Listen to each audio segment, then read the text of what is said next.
Let's start with the character designs first. I think that's a pretty good start to go off from the light stream. For left side, I love all the green on it and his giant massive spear. Also, this dude sounds really full of himself, and honestly, I can vibe with it.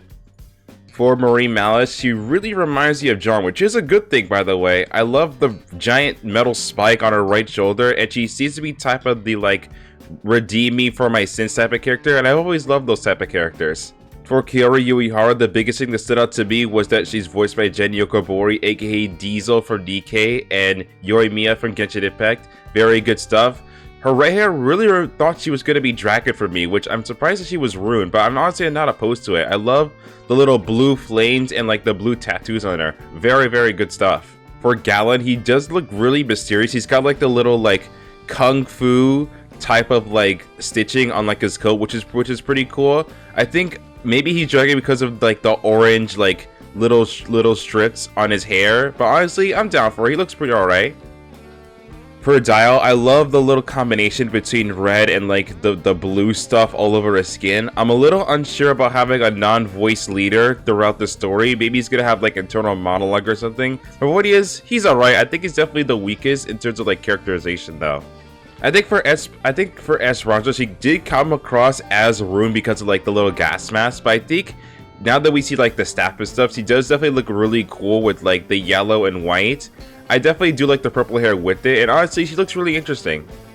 And finally, I think Dryzen definitely has like one of the best character designs of all of them. I love the blue cape, her giant massive thighs, the handguns, the short hair. Everything about it is pretty peak, I'm not gonna lie. Honestly, I'm super down for it. There's also this new girl called Yudi. She has like little like marks on her chest, and she looks like a little like tutorial type guide character. I think she could definitely be like a potential character based on how the VA say, oh, this character looks super cute, and maybe there's something extra to her. You never know. In addition, Worlds Beyond is thankfully releasing on June 17th of this year, thankfully, for iOS, Android, PC for both Steam and Epic Game Store. It is thankfully still free and stuff. I think the only thing that really matters is that it's still a little bit region locked to like Belgium and those who still have like the gambling law, so here's hoping that they get to finally play. Heart tell to my good friend Lily.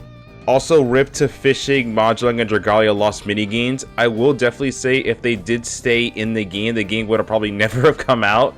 Simply for the fact that if you take another side mode like Grand Brews, that's in Grand Blue Fantasy versus Rising, people played that for like at max 2 weeks and then never played it again.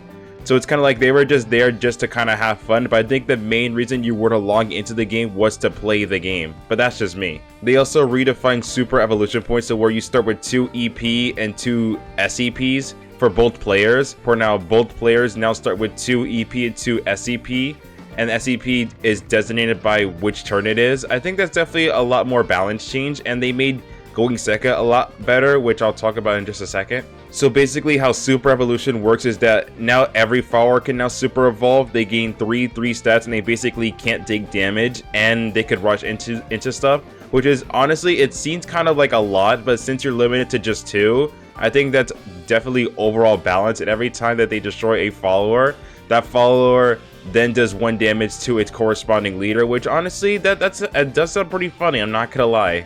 They made going second a lot better, which is definitely a really big boon for those first verse games, I will be honest. What I mean by going second being overall better, the going second player basically gets like a coin-like thing, which is what is called bonus play points, where they could temporarily gain a play point at any time, just temporarily, which in Dragon's case is really funny, because if Oracle's still in the game, you could do bonus play point into Oracle and just ramp just cuz. You get it twice per match. One's between turns 1 and 5, and second between turn 6 onwards, so be mindful when you do go second. It can help a lot. There's now also Crest in the game, which is basically like making leader effects all condensed, where you could have a max of 5, and you could now easily see which leader effects you now have at all times, which is honestly, it feels pretty good. They also brought in keywords from Shadowverse Evolve, like Intimidate, which means you can't be attacked, Aura, which means you can't be targeted by abilities, and now Barrier, which is this follower doesn't take damage the first time it takes damage. That long ass text that you would see on a lot of cards, so thankfully that's at least more summarized. I hope it's still like clickable like it was for a lot of abilities back in Shadowverse 1. There's also a really big change to liquefying as well. Now you can no longer liquefy cards whenever you want. You can only liquefy cards you have extras of, which is a pretty weird change. It's kind of a bad change, but they gave a lot of stuff to compensate for that. We'll have to see when the release comes how the vials definitely feel with crafting decks and stuff. So in terms for making so you can only get rid of extras, now you get a daily pack, like just because, which is honestly, it's pretty good. It could definitely stack up. And now every 10 packs gives you a guaranteed legendary, which is also pretty good. It means you're not subjugated to just get absolute garbage every time you open 10 packs. Plus now you're incentivized to actually pull 10 packs, which is honestly, I think it feels overall better. There's also a variety of events being held in JP, like the Shadowverse Special Festival being held on the 23rd of March. I will not be going because that is way too last minute. In addition, WGP is finally back again, now increased the price to 100 million yen, which is definitely a lot. Maybe I'll even try my hand at it if I can get my competitive skills on point. I'm not gonna lie to you, that is in fact a lot of money. Even if for USD that's like 700,000, which is again still a lot. They also put out promos for Shadowverse Evolved via Shadowverse Worlds Beyond like starter sets. And now we get more information that if you buy up to 5 boxes, you get a whole bunch of stuff for like Gods of the Arcana and stuff. So honestly, I'm kind of inclined just to get a case, I'm not gonna lie. I think that's my first case I'll actually buy because there's so much stuff that goes along with it. Also, be sure to pre-register on every device you have. There are new milestones up to 300,000 pre-registers where you can get a max of 20 pack tickets, sleeves, and an emblem, and like rupees and stuff. Be sure you pre-register. I will link it in the comments below. You definitely need to pre-register. Do it for the health of this game.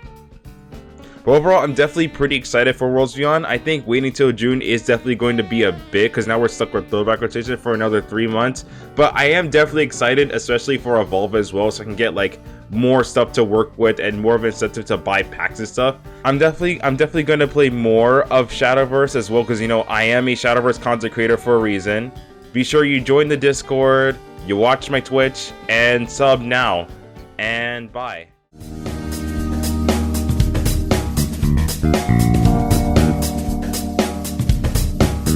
Thank you.